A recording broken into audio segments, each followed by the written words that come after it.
plate has 2 strikes. From which Star Wars movie and in which scene in that movie is that sound bite heard? So, I mean, this has to be difficult for, well, me for sure. If you're not a Star Wars fan or follower, remember we have a no Googling clause, honest, Scouts Honor stuff. But you know what? I wouldn't blame you. So this is the here it is, guys. So not a player question. It's all about whether or not you're a Star Wars fan, aficionado, and there it is for you. Something different from Spencer, but right on theme. And isn't there a bobblehead? Yes, it's Giancarlo Stanton. Yes, our guy. Yeah, and his with his lightsaber and his Star Wars. I love Star Wars. I'm a nerd, so I love May the 4th. May the 4th be with all of you. But yeah, I would kill to get my hands on one of those bobbleheads. So I'm just throwing that out there into the universe. I know. I think the stalking on eBay is going to begin, and I'm going to watch the price go from like 3,000.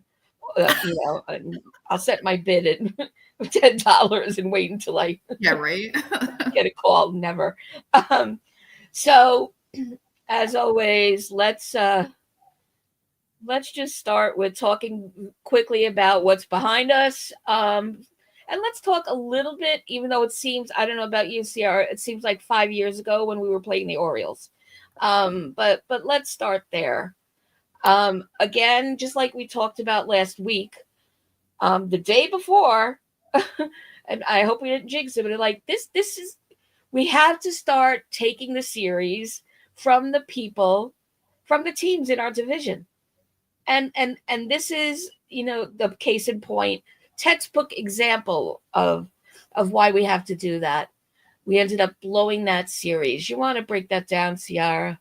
Yeah. So first of all, this has been an extremely frustrating week to watch the Yankees play because we are in the midst of battling all of our AL rivals other than the Red Sox, who we don't see until next month. But, honestly, right now, I'm kind of glad we're not seeing them because we're not playing the greatest against, the AL East, which is, again, very frustrating. We're coming off of, so last Sunday, we swept the doubleheader against the Blue Jays. Should have set us up for a good start to the week, but it did not. We go into game 1 versus the Orioles. We lose the game by 1 run, okay? So annoying because we're showing that we have this fight in us, but it's like it's not enough. Game 2, we come out bats on fire, freaking lit up the Orioles 15-3. And then game 3, we go and drop game 3 by 1 run against the Orioles, who so badly want a rivalry, who so badly want that bench clearing brawl over the dumbest things. Like, losing to them might have been the most frustrating part of my week because they just – I don't know if it's because, they have like this factory where they're making these tall, white, blonde men who all look exactly the same, but they just irritate the crap out of me. The only player on that team that I actually like, and it's just because he's a really good baseball player, is Adley Rutschman. But when we're playing them, that like for Adley goes out the window. Right. Losing to the Orioles, it shouldn't happen, especially when they're playing as bad as they are right now. They are not playing good baseball right now, and we let them come or we went to Camden Yards and let them push us over. And I don't like that. So let's break down that scrum because that, in many ways was like the highlight of my confusing series. No, not. No, you're not. No, you're not. Again, this is like a weird time meld week for me. So yes, let's break that down because it was comedic gold in some ways. And but yeah. Let's talk about that. You know what? Let's talk about it because who's not getting enough blame for that? Austin freaking Wells, okay? Last time I checked, Pablo Reyes is not Aaron Judge. Pablo Reyes is short. I don't know why we're throwing the ball all the way up here. And look, and Pablo Reyes has proven he's not very good. He's a career minor leaguer. So why are we making him do an MJ jump to catch the ball? Yep. I don't blame Pablo Reyes for how he landed. He's in the air. Where is he supposed to go? He's just trying to stop the ball from going to center field because who knows at this point if Cody Bellinger is going to get it. We don't know if Cody Bellinger smoked before the game. We don't know if he's paying attention. So he comes down on Heston, Kerstad's head. And first of all, I understand why the kid is angry. His name is Heston. Who the hell names their child Heston? Heston comes up and he's trying to argue with Pablo Reyes. And Pablo Reyes is like, whatever, bro. Like, get over it. Where do you want me to land? So then they start arguing, and here comes Volpe. Volpe cracks me up during all of these fights, every single time, because he never stops smiling, which I don't know about you, but if I'm arguing with somebody and they're smiling at me, it's going to enrage me. Like, it's just going to make me more angry. Volpe's like, you're good, bro. You're okay. What are we even talking about here? You're good, bro. And Heston is like, shut the fuck up. Like, he's getting mad. So then here comes all of the bullpen, which I love. I love when the bullpen runs out, especially when nothing's happening. And then here comes all of the dugout. I don't know. It was just so comedic because it was just such a buildup for absolutely nothing to happen. And obviously, we don't want them to throw punches. We don't want them to get hurt or suspended. But it's like the Orioles want this rivalry so badly. Because I don't know if you guys remember last year. So this is the same kid that Clay Holmes drilled in the head when it was raining that game. And then Brandon Hyde, their manager, got thrown out because he tried to fight the team. So, like, this kid specifically has a rivalry with the Yankees. And he is, and I've had, every year I taught, there was one of these in my class. The face of an angel, and he is gaslighting when I turn my back around on the chalkboard to the blackboard. Yeah, we know this kid. I know this kid. And the thing is, he knows that regardless of who it is, we've seen him do this every single time, by the way. And the ump turns around and Volpe's like, he has that innocent face, and because he's little too, I think people underestimate him. But my money's on Volpe if he ever gets into a fight. To be completely honest, he is one sassy little guy. Oh yeah, he's gonna throw. He's gonna throw, punches for sure, and they'll be at knee length for some of the guys. I mean, Heston, case in point, whose name to me should be Thor. He's like this Viking. Like he'd be typecast as a Viking in some movie. And so. Oh yeah, and he wasn't having it, and yeah, and the guys in the booth. So Coney and Girardi were in the booth with Kay that night, and Coney's like, this cracks me up and also makes me mad because what are we even doing here? Right. And Girardi, they were saying, oh, and yet they're so polite with each other because there was only this small door for the two bullpens to get out on. Oh, you go. No, you go. No, you go. All right, we'll all go. Take your turn. You first, sir. And like by the time they got there, it was over. It was like the most ridiculous thing. So yeah, that was at least. I would rather have won the series, but, that was good entertainment. It's not going to get us anywhere, but that was good entertainment. But I stand by what I said. If a fight had broken out, it would 100% would have been Austin Wallace's fault. Yes. Yeah. And I know we have stuff to say about Wells throughout the show, but, and FJ saying I'm tired of the inconsistency. Yeah, we're definitely going to get to that. And you know what? While we're here, I hate today's lineup. I'm just throwing that out there. I absolutely hate it. Yeah, and I see from the chat we might have to do that next and go out of our segment order, which the type A in me is really hardwired for not doing that, but we will. But first, we might as well let's just shout everybody out here because. We got all our besties in the chat. So hey, Jonathan, CT Cards, FJ, Lori. We got John the Beagle, Dad, Karen, what's up? We have Lou. We have Michael Dorbach. Thanks guys for being here. And I think, let's see, did I miss anybody? Hey, and Raziel came in. Good to see you, Raziel. And so. All right, guys, let's get this out of our system. Let's begin with the end. Here's today's lineup.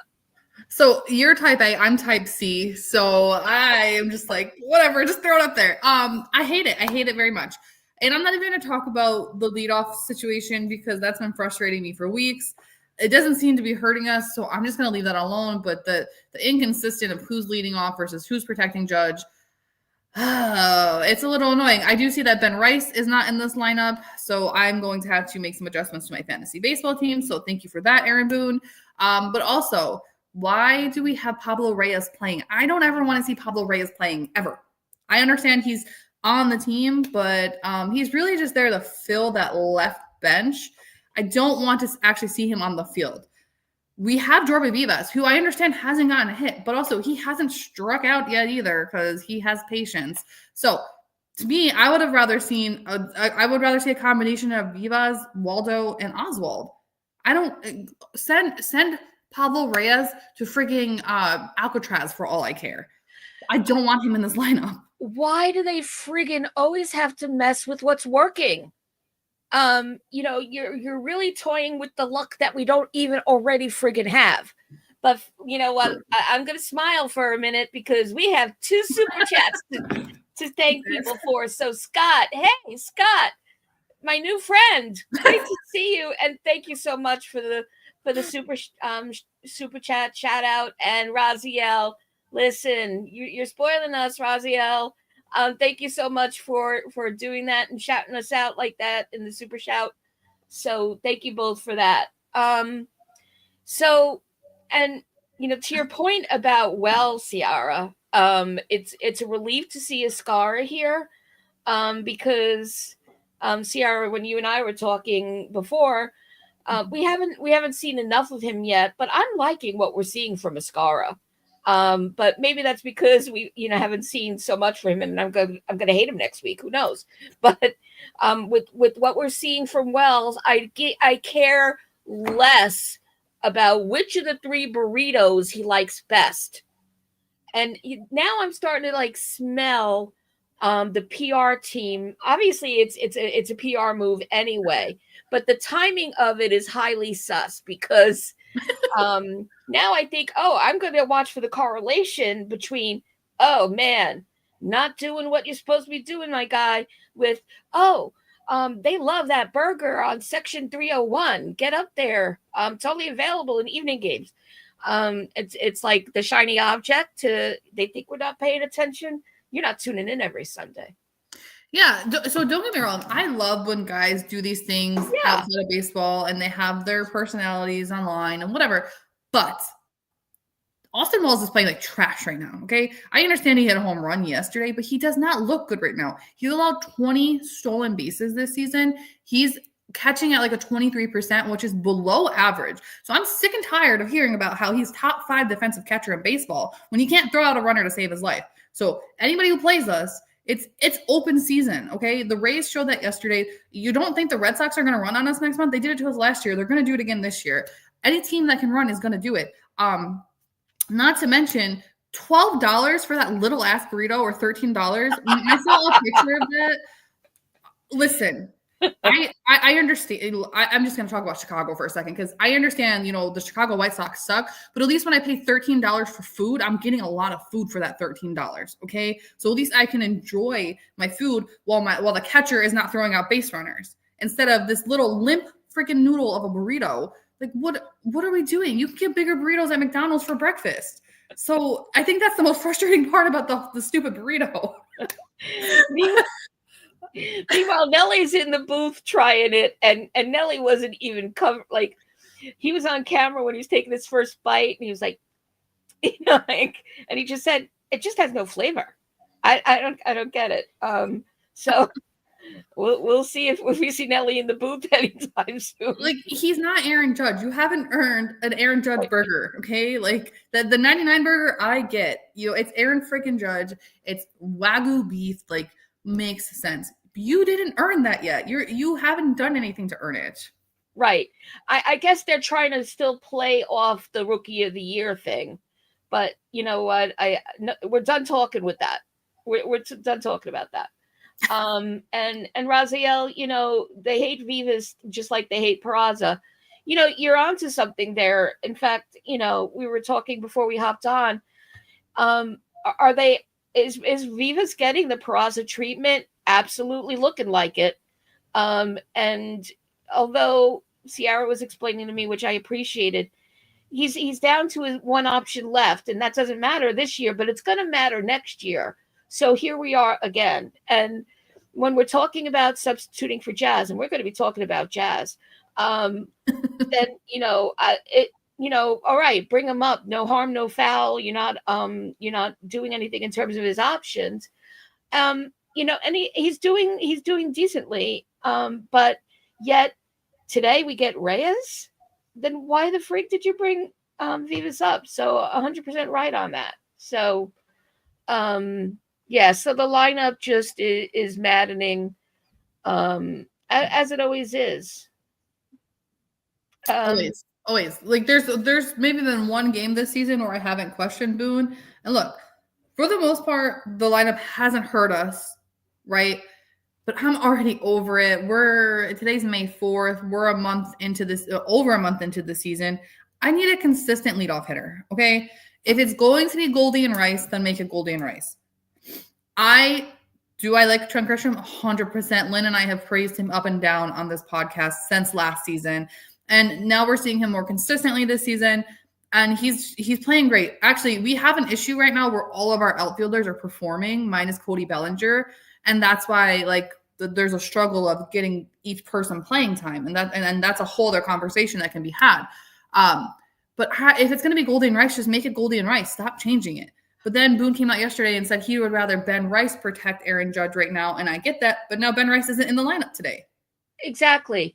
And Trent is not it. So, the thing, what has Trent been doing the past few games? So this is not a situation where you put a guy at leadoff and they blow it like out of the park. No pun intended, pun intended. So, he's been, for him, I'm going to say for him, lukewarm. And so what's that telling you? It's not obviously telling Boone a damn thing. But yeah, it makes no sense. But you know why it makes no sense? And we should be glad it doesn't make sense, is because we don't think like Boone does. We should be grateful that it doesn't make sense. But it's maddening nonetheless. So let's before we get into what's hot, not what's not, let's go to the hottest of the hot. Raziel spoiling us again with another shout out. Oh, thank you, wow.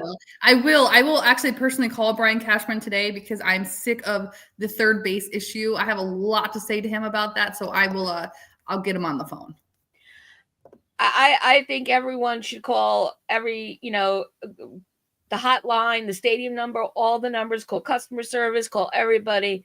But I am going to throw in there that, and this is a little tension between Ciarra and me. I am actually pleasantly surprised with Cabrera at third. And with all the other things we got to worry about, to me, third base is the least of it right now, because he is showing himself to be more than proficient at third base. Is he a Gold Glove? No. Still, in his heart and in his experience, he's a utility guy. And look, if he was a pitcher, he'd be back to utilizing all over the place right now. But we need him there. He's functioning very well there. And it's lit him up at the plate. Does that mean he's going to be Mr. 300 and above? Absolutely not. But he's performing. And I don't have the numbers to spit at you. But in terms of production on both sides, it is far better than when he's a super utility guy patching in the holes. And you know what utility guys do is that they cover up the tracks of what's missing on the team. And so look what we're seeing with him in a permanent, semi-permanent position for now. Look at what we're seeing across the field, injuries and production-wise and everything else. But I'm good with everything else we want before the trade deadline. Third base is lowest on my list. I disagree. Go for it. I came on here and I praised Oswaldo Cabrera up and down for the last month. But you know what? Recently, he's been very frustrating to me because one day he'll look like a freaking Gold Glover at third base. And the next day he looks like he's sending baseballs via U.S. airmail with how far he's throwing them over people's heads. So he needs to get that together. You got to figure out which guy are you going to be, Waldo? Are you going to be the guy that commits all the errors and just like frustrates the hell out of us all season? Or are you going to be the consistent third base player, that we need? Because his numbers at the plate, they look good. Correct. I agree. We've talked about this where he's getting on base silently. And that's why nobody's talking about it, because he's not hitting the home runs. He's not hitting the triples. He's hitting the singles and he's getting walked. And I'll take that every day of the week, because number 1 through 9 do not need to be power hitters. The glove is where my frustration is, because you can't have one day you look amazing, the next day I don't know what I'm getting out of you. Because I don't know about you guys, but I thought when Gleyber Torres left, we got rid of all the infield defense issues, but it's not looking that way right now. Well, so to be continued, whether it's after the show, before the show, or here on the show. Just remember, I supported you and Gleyber most of the time. I know. That wasn't fair. I do want to shout out our friend 1420 Sports Bar podcast, good friend of ours. Thanks for joining us, and check out their podcast as well. Really great fan of our show and friends of our show, so thank you. All right, so let's go back to what we were about to highlight, heading into what's hot. So get your hot buttons ready. So look, our shining star, our North Star, the one we're hanging on to out of a 40-man roster, the pitcher of the month. So what can you not say about this man, other than we have no idea what kind of burrito he likes?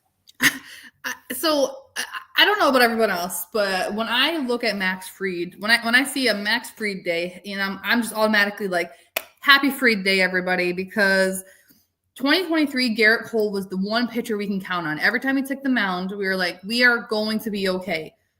Garrett Cole is on the mound. That's how I feel about Max Fried in 2025.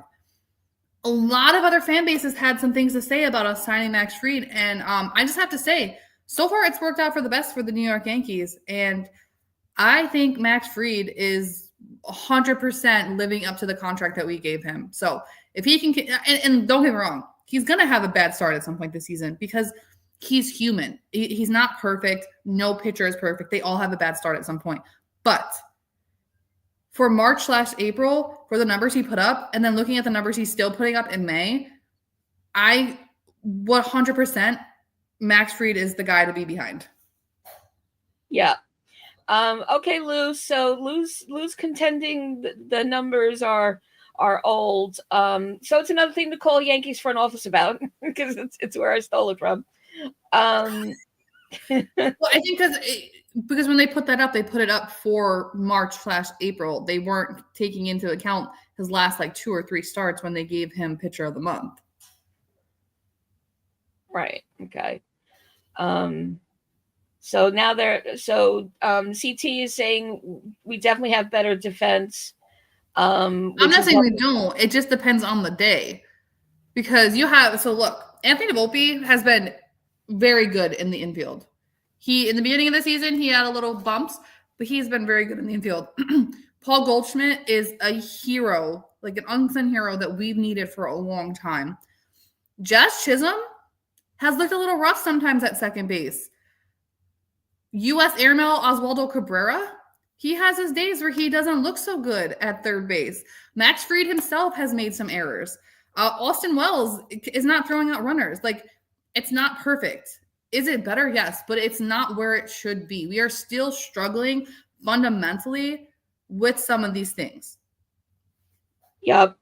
And we're starting, we're going to be hitting the road later this week, and we're about to get out of our comfort zone. And so we're really going to be seeing some of the trappings that have been protecting us in our own division fall out of the way. So we're really going to be showing our warts, I think, with all of this. And so let me tell you, before we pivot to others, that so Max Fried, the Yankees are 7-0 when Fried starts so far.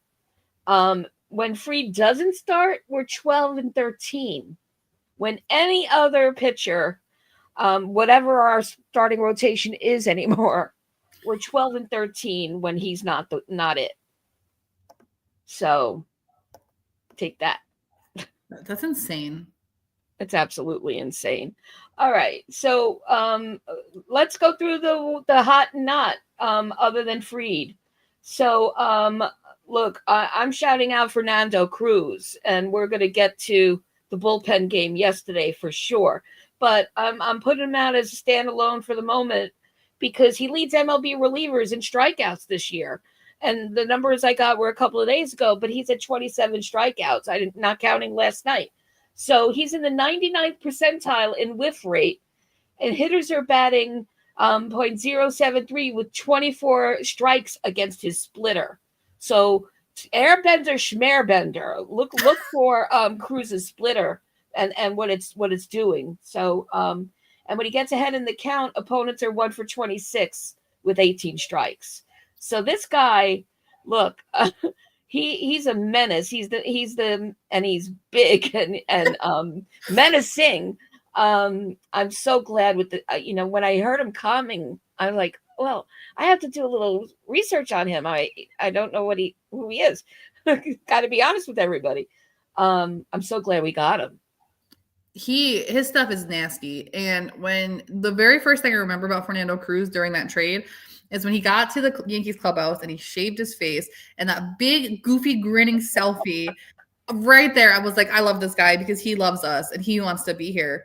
Didn't know how he would turn out, but it's turning out to be one of those diamonds in the rough for us when it comes to the Yankees bullpen. And I'm glad we have him.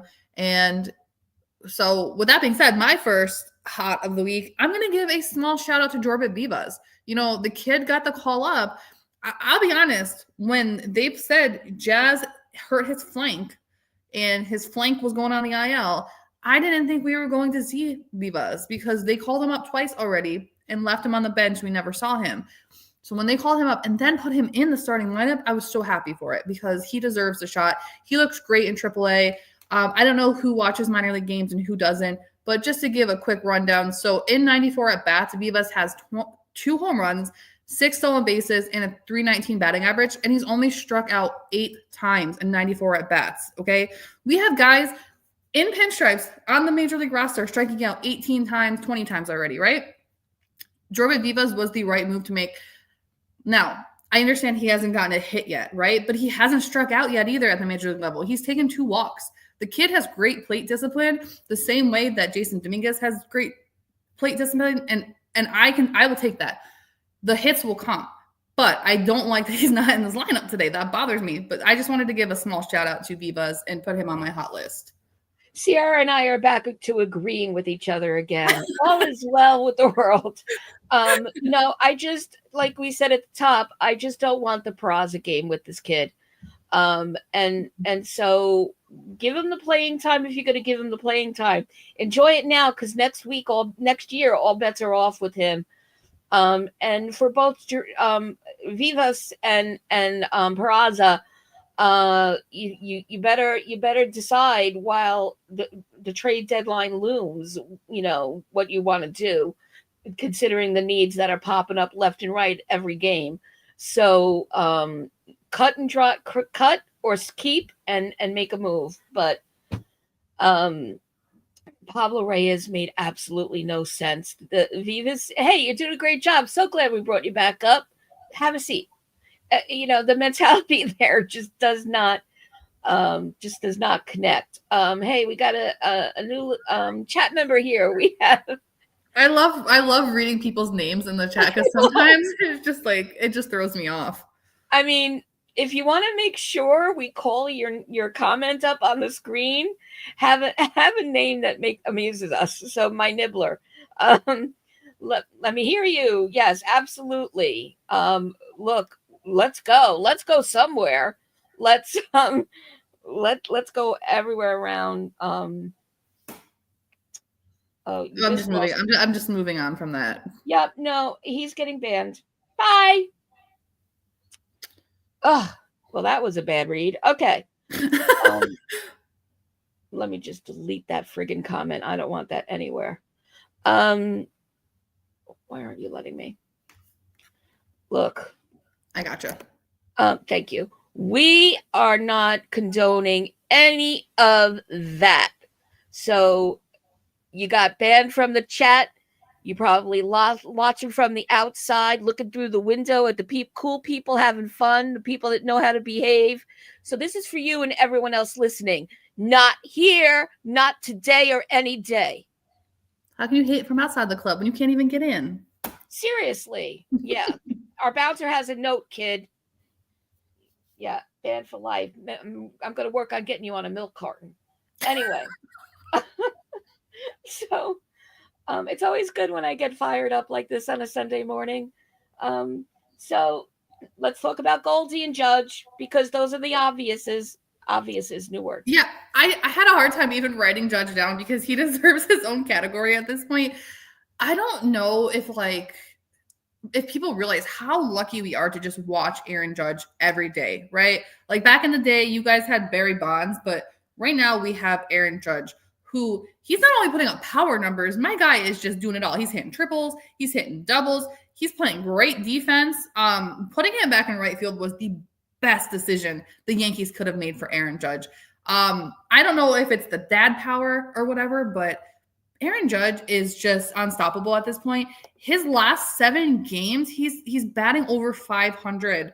That's not normal. And his batting average alone is still over 400. But 519 in your last 7 games is insane. It's insane to me. Like, who does that? And oh, Raziel. Because Fook, that last comment, love that these two remain demure and professional. I don't know if I was just so demure and professional, Raziel, but thank you for saying that. And thank you so much for the super chat. Listen, just in full disclosure, getting personal for a minute. A, I just don't condone shit like that, period. B, I have been a special education professional for... you guys know I'm old, so what the hell? For almost 30 years. 3, my godson is on the spectrum. So don't you fucking ever. Period. Not even to mention, let's say one of us was autistic, right? That doesn't mean we don't have the capability to sit on a podcast and talk baseball, right? Like being autistic doesn't automatically make you not have the ability to function in the world and have conversations. And people have the wrong idea about autistic children and autistic people, and it's very sad. Absolutely. There's just no... This is just... Well, anyway, baseball. Because baseball, Lynn. So the thing with Aaron Judge is, I feel like at any moment, the Cooperstown is going to say, you know what? We ain't waiting. Let's get this guy inducted now. A one-time only thing. So, Jared, yeah, it came out of me. It did. I mean, let me not pretend that it doesn't come out of me all day, every day, but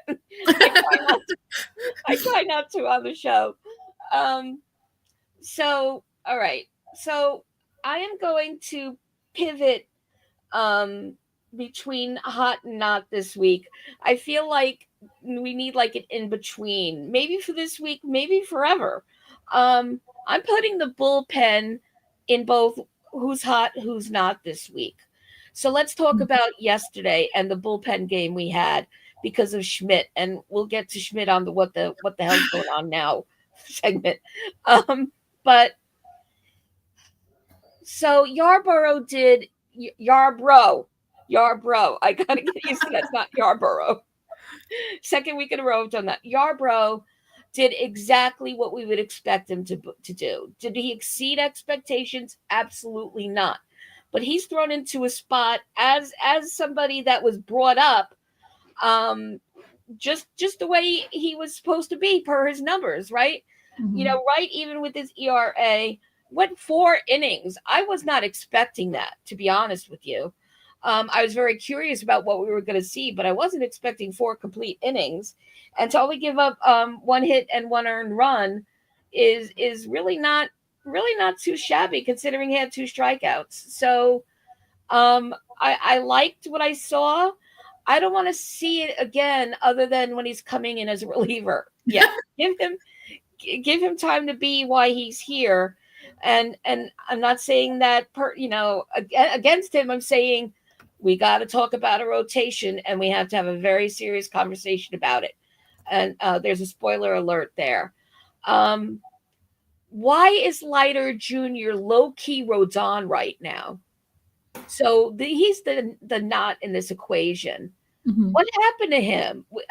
We, or at least I, have been pleasantly surprised with Leiter Jr. And he's the one that really, on the bed yesterday. And so not so much it. Hill, go ahead. So what do you want to say about that? So when it comes to Leiter Jr., I think he was misutilized yesterday. I don't see him as the 8th inning guy. I really don't. He's more of, exactly, Marcel. He's more of a middle reliever, 6th, 7th inning guy, maybe 5th if your starters can't go the 5th inning.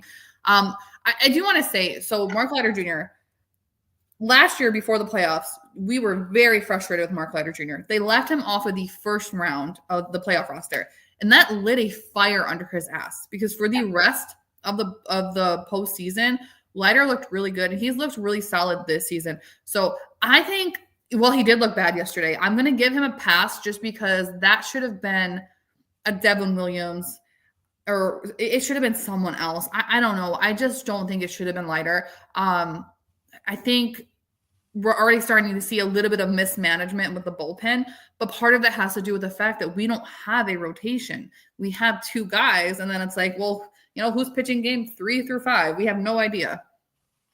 Yep. And Jared's weighing in with, I'll tell you what's wrong with him. He sucks ass. Don't hold back, Jared. Tell us how you really feel. Yeah, preach. Although we did see some good stuff earlier on, but so the bullpen decisions that we saw yesterday, is that on Harkey or is that on Boone, or is it both? Or was this Harkey getting back at everyone for making fun of the way he walks? For any of you that saw that reel, which was hilarious, get on the Yankees page and watch that. Have you ever seen Harkey in person, like up close? So whenever I go to baseball games, I try to sit near the bullpen. I don't know what it is, but I just like being in that environment. He's a big dude, okay, and he's very intimidating. So I would not make fun of him, but I think it's a combination. I think Boone is making more decisions this year, and he's outsmarting himself once again.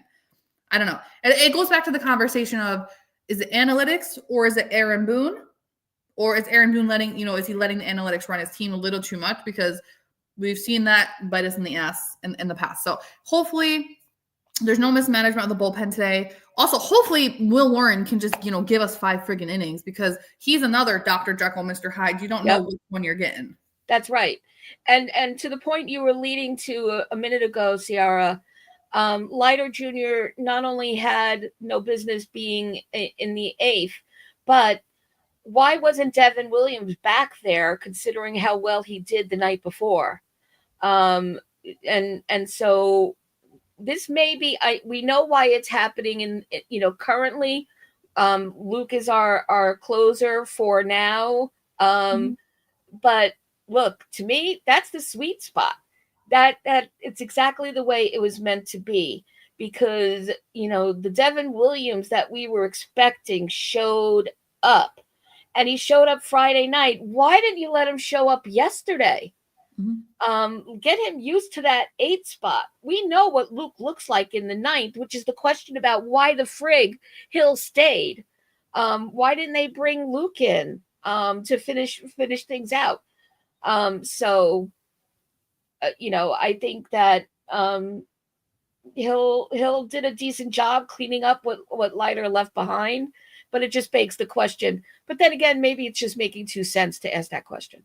I don't know. It just, every time they mismanage the bullpen, it brings me right back to the World Series. It brings me right back to Freddie Freeman hitting a walk-off grand slam. They need to figure it out. We can't go a whole season mismanaging the bullpen. And also, let's say we make it back to the playoffs. We can't make the same mistakes that we made in 2024. Right. And Ciarra, I know you touched on it a little bit in the beginning, but I know who's not is Austin Wells. Why don't you talk about that in more detail? Yeah. So just a real quick, I was going to do Volpe and Jazz too, but I didn't want to pick on the 2 injured guys. I feel like they got enough going on. So when they're healthy again, I'll pick on them then. Austin freaking Wells. Okay, I understand he hit a home run yesterday, but the inconsistency now is a little frustrating to me. We'll see one game where Wells is really, really good behind the, when he's batting, and then he'll go a week where he looks lost. And it's not just him. Don't get me wrong. There's a few guys who are struggling right now, but then he also gets behind the plate, and it's like the green light is on. Run on Austin Wells because he's not going to throw you out. 6 stolen bases yesterday. That's the Rays high for this season right now, and we're only in May. It's May 4th, guys. So yesterday was May 3rd. That's really early in the season to give up six stolen bases. It shouldn't happen at all, but it's really early in the season. He's given up 20 so far this season. He's only throwing out 23% of runners. That's below average. So I spend a lot of time on Twitter talking to baseball fans, not just Yankees fans, but there's always this conversation about Austin Wells and how he's top 5 defensively in the game of baseball because his frame rate, right? And because the advanced metrics. And I want to say, I am not against advanced metrics. I fall in the middle. I think you use your advanced metrics to see what someone could be, but it is up to them to get to that potential, right? Like they have to put in the work and get there. And right now, I'm just not seeing it with Austin Wells.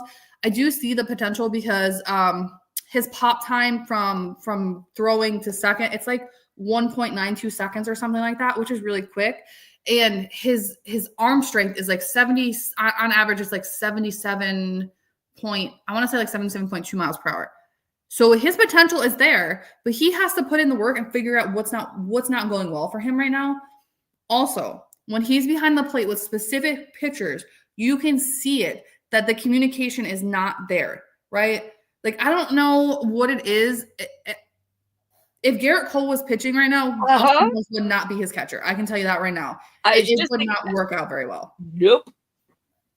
100%. So Raziel has that honest question for you.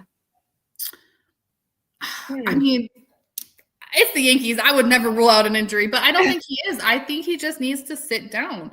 I think giving him the day off today is probably best for him, right? But his coaches need to work with him and figure out what the issue is.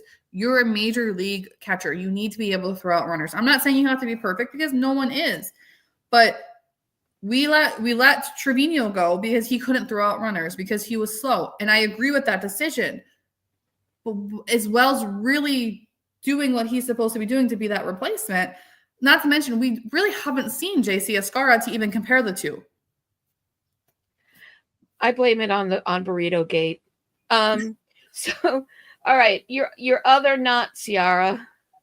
I don't even remember who I put. I wish I had a cookie right now. Oh yeah, the Carrasco Bakery. It was wide open the other day.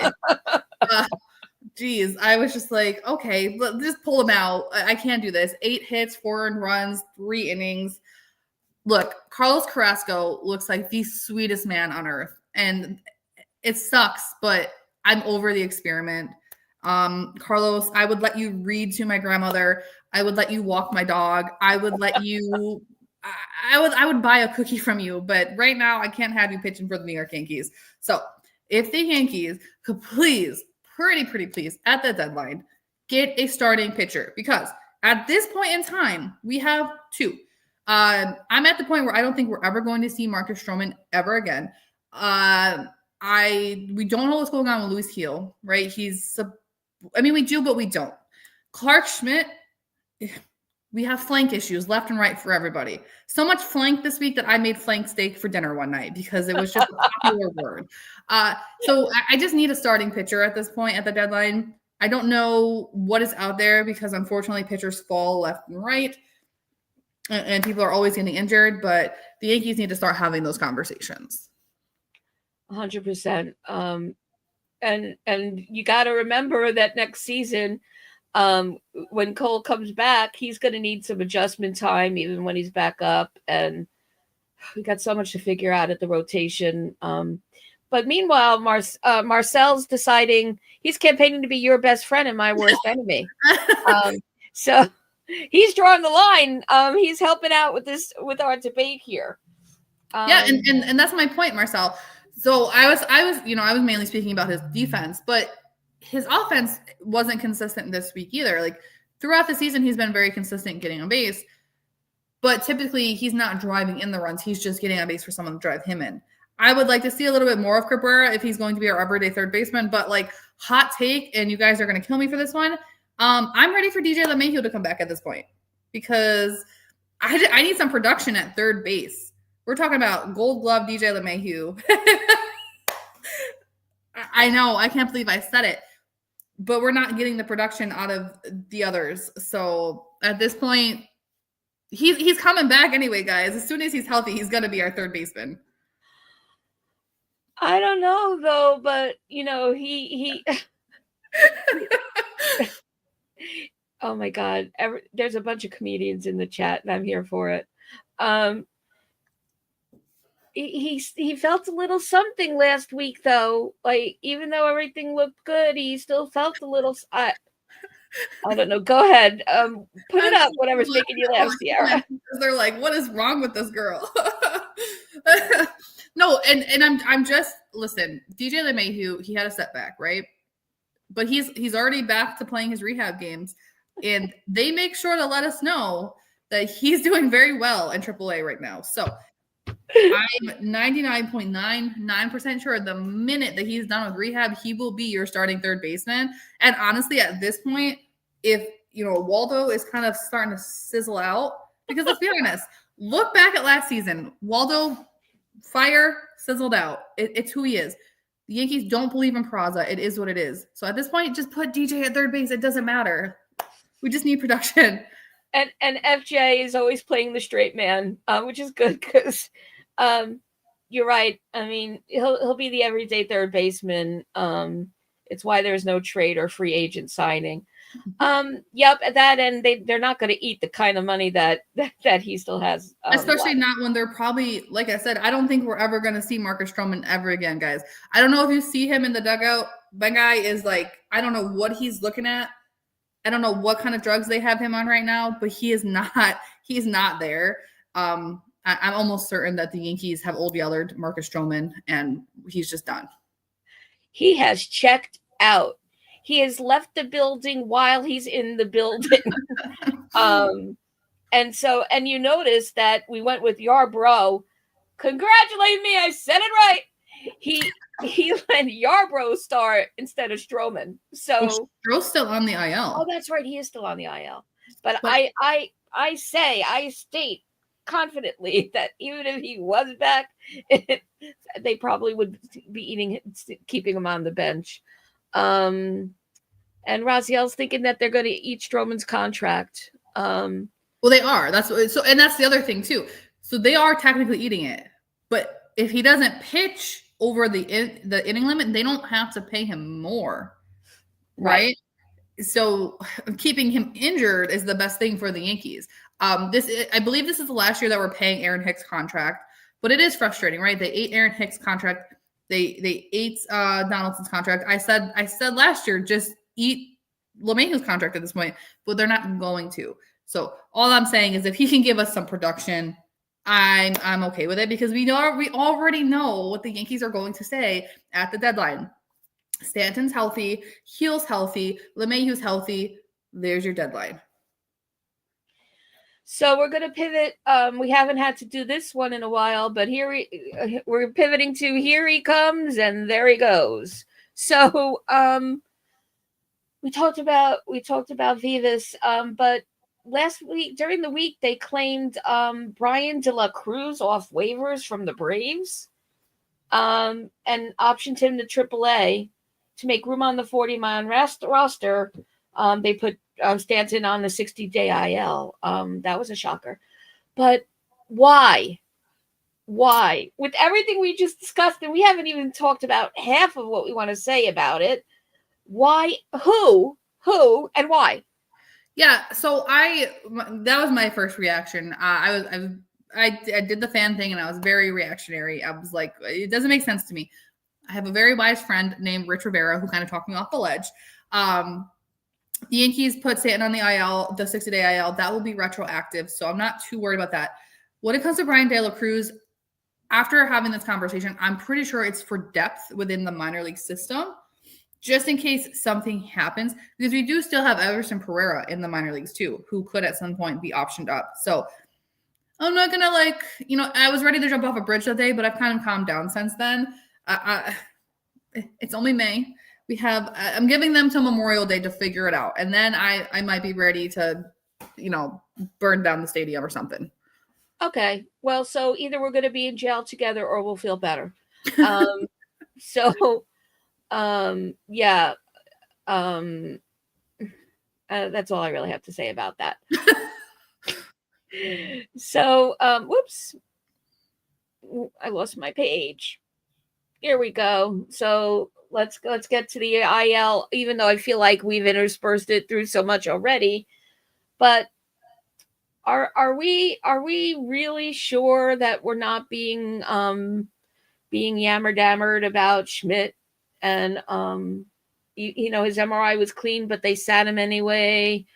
Is this the path that we're used to already, and is something else going to drop about him? I feel so bad for Clarke Schmidt because he really does have the stuff to be a Michael King type of pitcher. Miss you, Michael King. Please come back. But we'll see him tomorrow. He has become injury prone, and I feel like I'm going to take the blame here because all of my favorite players get hurt. So clearly I'm a jinx. But I'm really hoping it's nothing serious with Clarke, but he's proven to have some back/shoulder issues this season already. So Who knows? And that again is why we need to get another starting pitcher. It cannot just be Max Fried and Dr. Jekyll, Mr. Hyde all season. So they got to get somebody. Yeah. And so what we just said about Schmidt and the MRI, being clean, pivots me to Chisholm. So at first his MRI was reported to be clean, and then all of a sudden the MRI showed that he has 3 right oblique tears. So it was weird. So in that at bat, and look, I obviously am not saying I'm happy Jazz got injured.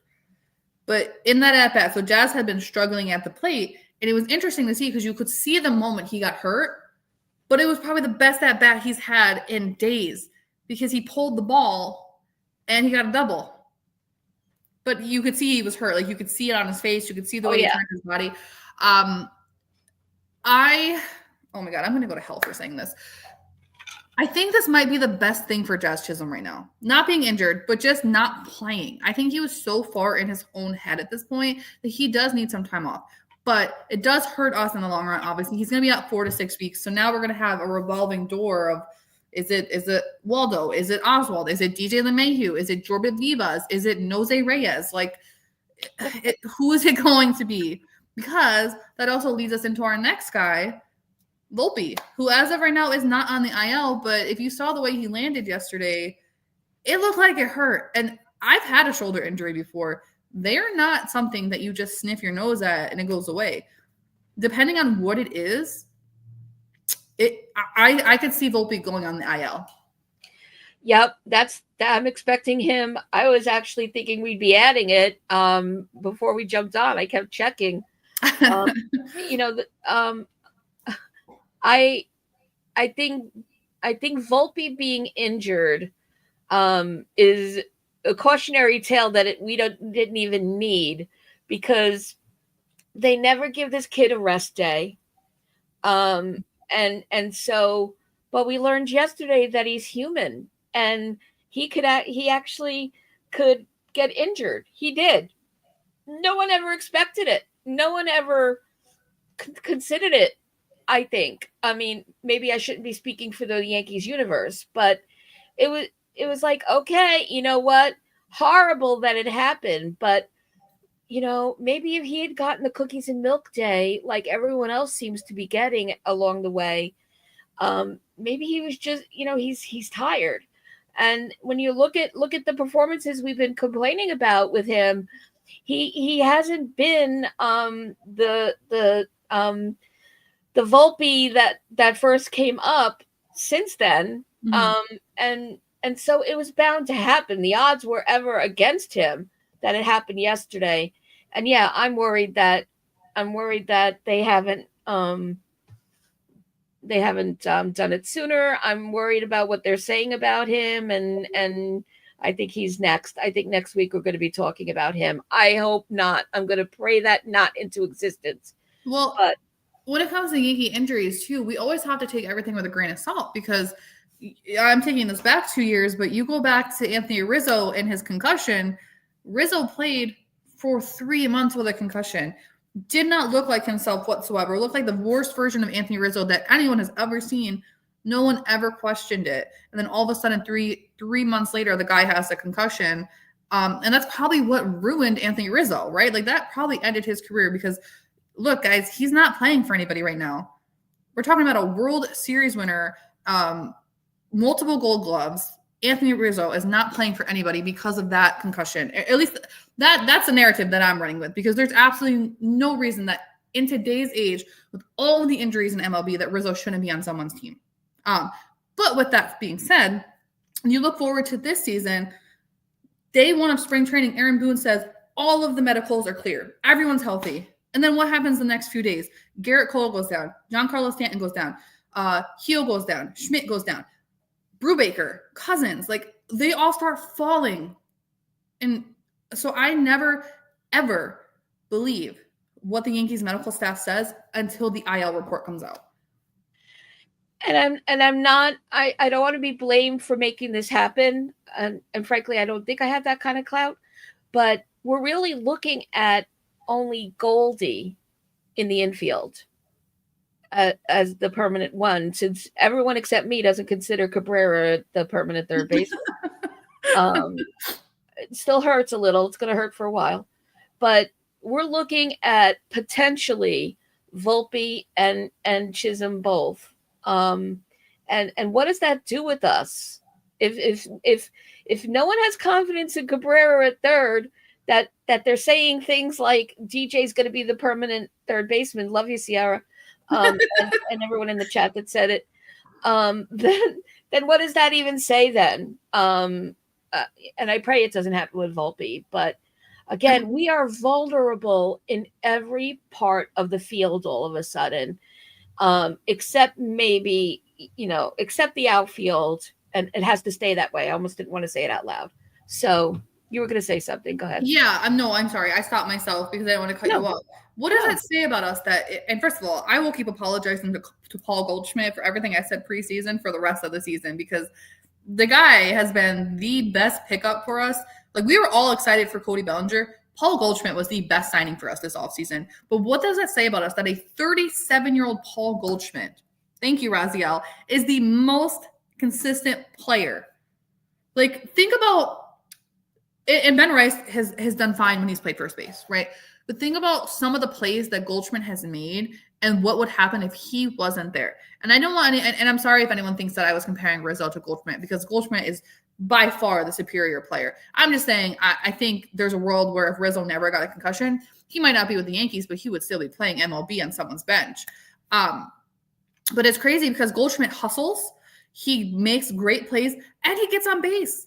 I could care less about home runs. He just hit his third home run, but he gets on base. He's so consistent, and he's a clubhouse leader. And I think I said this last week, but it's so funny watching him. He gets his double. The bench is trying to get him to react and celebrate with them. He's just taking off his protective gear, handing it over. Like he's just there to be professional and play baseball and win games. And honestly, I'm loving Paul Goldschmidt. And I know that he's probably only here for 1 year. We've talked about this at the beginning of the season, but we're getting the best version of him. And I know he had a lot to prove too, because last year was his worst season in his entire career. And because of that, the Cardinals were ready to cut ties with him. And we're talking about a 10-time, no, that might be too many Gold Gloves. So we're talking about a Gold Glover. 8 maybe. Yeah, I think I just gave him Nolan Arenado's Gold Gloves. But either way, they were ready to cut ties with a guy who has been so consistent his whole career and who is probably going to be in the Hall of Fame because of one bad season. So thank you for letting him go. Yep. Yes to all of that.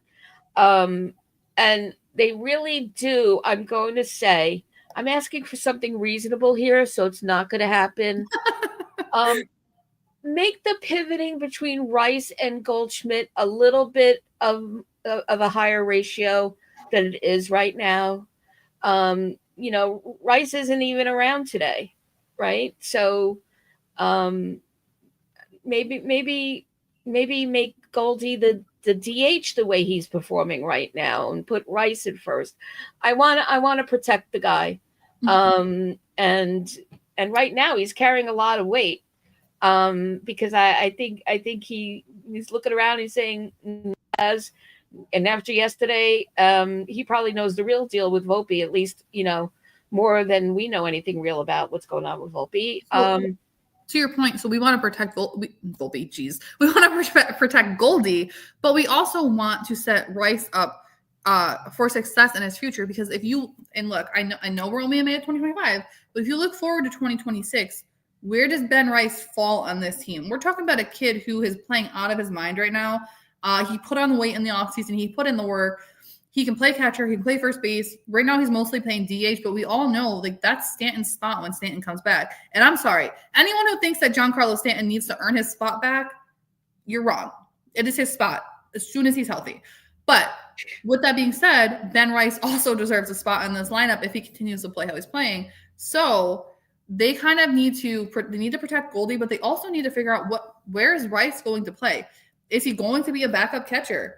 And if he is a catcher, does he play the way that he's playing right now? Or do his legs get tired? Is he going to be a first baseman? Is he going to be a third baseman? Can Ben Rice pitch? Where does Ben Rice go from here? Jordan, you're wrong. Yeah. And by the way, if we already took him from catcher to first. If at any point you think you might have to pivot back to pitcher, then you better sprinkle that in. I mean, you sprinkled in the whole friggin' bullpen yesterday. So maybe, but again, they're not seeing the things with Wells that we're seeing. We have so much more to talk about. We could spend the whole day with you, but we all have a game to get to shortly. So let's talk about what's next. So coming up, we're finishing the Rays. Listen, if we don't play this, if we don't win this, then look for us to go spontaneously live just to yell. Just kidding. But, it absolutely has to. But I'm going to manage expectations there. Then we have the Padres coming in. Do not even think about sleeping on the Padres. So the Padres, the whole NL West is insane. The AL West is also the Mariners look really good, but the Padres are playing good baseball. Yes, they are. Some of my favorite players play for the Padres. I'm a huge Tatis Jr. fan and a huge Dylan Cease fan. Tatis Jr. is not someone that we should sleep on going into the series. He got hit by a pitch the other night, watched on live television as his forearm swelled up, came in and played the next day and stole home plate. So the Padres are not a team that we should sleep on. They are just red hot right now. And we need to figure out a way to beat them. Yep. And then they get a rest day because they're traveling to the other coast. So, and will the A's be an easy series? No, Sebi's if Sebi pitches, he will pitch the best game he's ever pitched in his life. Yep. And Sevi's gonna pitch. He's gonna pitch the game of his life. And so he's gonna have no mercy. He's gonna be amped and primed. So is Michael King starting against us? Yeah, or do we not know yet? Tomorrow, I think. Oh yeah, he's also going to pitch the best game of his life. Yes. You traded me for Juan Soto and you didn't keep Juan Soto. This is what you get. That's right. Yeah. So CT confirmed for me. Yep. He's starting tomorrow. So and we all just have to make the loyalty pledge. We all loved Michael King. We still love Michael King. In 29 circumstances. Playing us is not one of them. We could fear him, but we don't root for him. And I'm sure we'll talk about how that went next week. So Yep. No gimmies. No gimmies. Even when it's the A's, and what they've been through, no one to sleep on anywhere. All right. Whoops. Whoa. I just gave the answer. All right. Look, Lynn has to screw up at least one per show. This is it. So, Karen, I saw that the ad came on when the question was up.